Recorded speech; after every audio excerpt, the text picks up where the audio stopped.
So I thought I'd come up here and shovel the snow. It was mostly sleet and freezing rain. I think mostly sleet, just a solid sheet of ice. You have to chip at it to get it. So that's not snow. So I started to come up here and I thought maybe I'd shovel the snow, but it really doesn't need it. The snowplow came by. I mean, it's just packed. So it's supposed to warm up today. It's supposed to get up in the 40s, and then it's supposed to get up in the 40s again tomorrow. But it's not even, I'm not even going to try to get out on this road. It doesn't look like they put any chemicals or salt on it, so they just scraped it. Not really sure why they did that. I mean, he came by after it stopped raining and snowing and all that, so it's not like they would have washed off. So don't know. I think we'll just stay here for a while until it melts, because it's just not even worth the effort. It's not that deep.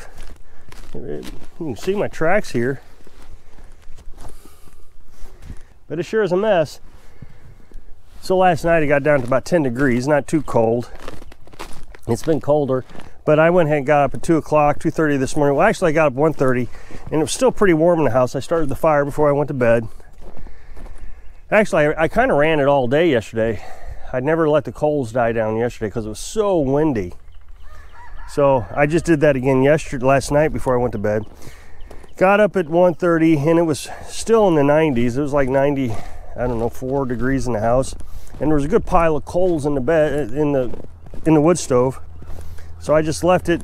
But I woke up an hour later at 2:30 and the coals had died down quite a bit, but it was still pretty warm in the house. But what I did want to happen was that the coals go completely out, and then by 3:30 or 4 o'clock it was freezing in the house. So what I did was I got up, opened the window so it cooled down. I got it down to 76 degrees, started the fire back up. It's 79 degrees in the house right now. There's a little bit of coals left, but man, I would hate to have to start that wood stove when I get out of the bed. Last night I swept off the solar panels, and that was not an easy task. You can see that it didn't want to sweep off. The sun will hit that, and within a matter of an hour or half hour, as soon as the sun hits it, that'll warm up because of the black or the dark color.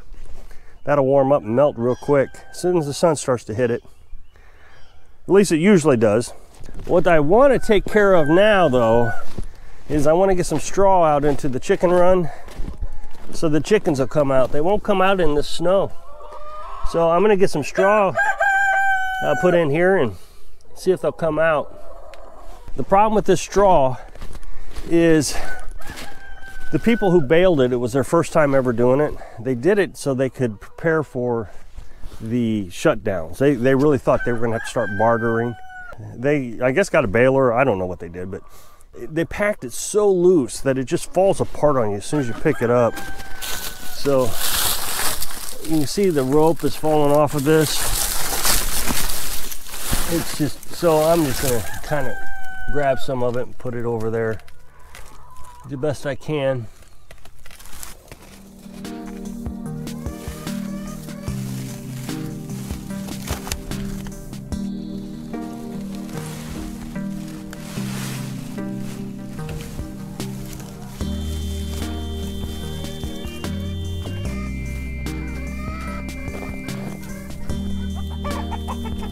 They're already starting to come out, and I didn't even get it laid out yet.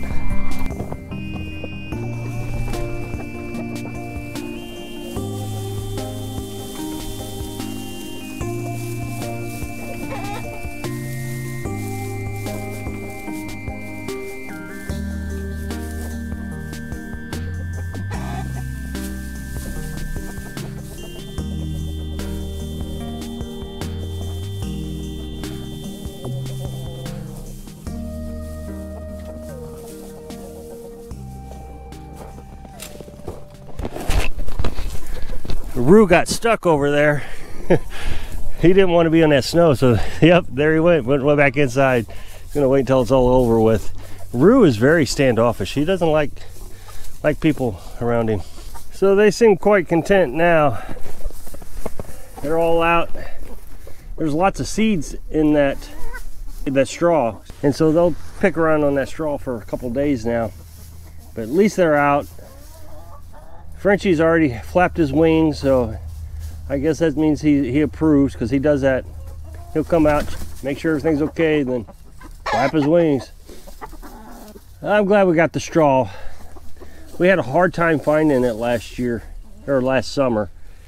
Nothing around here. There's just no farmers out here with straw. A lot of hay, but no straw. We had to drive quite a ways to get it, and it was so expensive. I mean, it just has went crazy high. I mean, when I was, I don't know, 10, 15 years ago, I guess about 15 years ago, it was like $1 a bale or something. But I forget what it was. It was like almost $4 a bale this year. I tried to use it sparingly. We got a truckload. We put some down when we had the meat birds, so they'd have a place to try to stay clean. I mean, they just had so much food and waste going through them all the time that it was just a big mess. It's hard to keep up with, so we threw some straw down. That helped out to keep them clean. And then we put straw inside the chicken coop for winter, so that would keep them a little bit warmer. They seem pretty happy. I think they're all producing eggs now. I think yesterday we got 7 eggs and we got 12 females. So they're not all producing daily yet, but they'll get there. The days are getting longer. As the days get shorter, that's rue there. As the days get shorter, they don't produce as many eggs, but they're starting to get longer days now. I don't turn on the lantern in the house until about, I don't know, 6 o'clock, 6:30, something like that. Earlier in the winter, I was turning on about 4:30. So this warm spell that we had kind of showed me something. So I got 7 batteries now. I don't have to maintain the batteries as often as I used to because I got 7 batteries. When you have 1 battery, every amp that you lose is important. So you're constantly running the generator, you know, once, twice a week to maintain the batteries. Well, the more batteries you got, the less you have to do. And so what I say by maintain is the solar panels, because energy is being taken from the batteries while the solar panels are charging, the batteries never get a fully peaked charge. They don't top off. It's like trying to fill I don't know, maybe a cup, that's a good example. You got a hole in the bottom of the cup and you're trying to fill the cup, but it's always running out the bottom. Whereas if you can disconnect the batteries from powering the house and charge them, that's the best thing to do. Well, right now my plug-in is a little wore, so I need to get it replaced. So I have not been disconnecting the house from the batteries, from the inverter, and plugging in the generators. There's several things going on here. First, I'm lazy. I need to fix that plug-in. As soon as I get that fixed, then I can unplug the batteries from the house and do a maintenance charge. I haven't done one of those in about a month because of that plug-in. With it being so cold, the batteries are being drawn down even more than normal. And that's with any battery, lithium ion, gel packs, lead acid. The cold just reduces the amount of power it can produce. I don't know the science behind it, never have heard the science. And frankly, I don't care, I just know it exists. With it being so cold, 7 batteries has not been getting me to a comfortable level of energy through the night.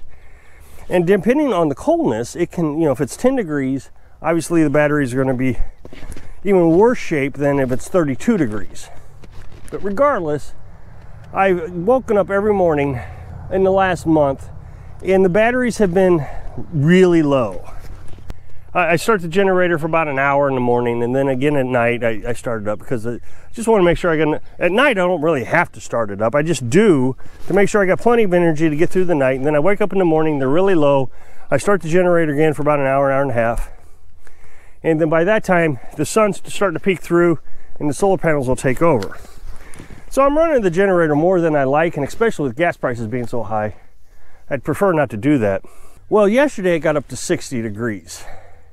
And overnight it got down to only 50 degrees, maybe a little hotter, let's call it 55. And so when I came down here, the batteries were still charged. So it tells me I have enough batteries now to run the house on a warmer day. I finally have met the energy balance. So before next winter hits, I'm going to get probably 2 more batteries. That way I got enough battery for the cold temperatures. That's the only thing that I'm struggling with now, is the cold temperatures. Once I have that resolved, I think I have everything I need. So that'd be 9 batteries. I might even round it up to 10. Can't have too many batteries.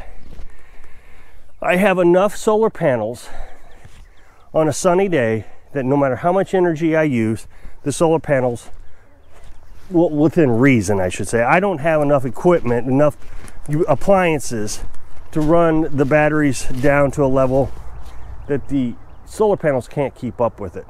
So on a sunny day, the solar panels are keeping up no matter what time of the year it is. So now I just got to get the cold temperatures dealt with, and then I think I'm going to be settled.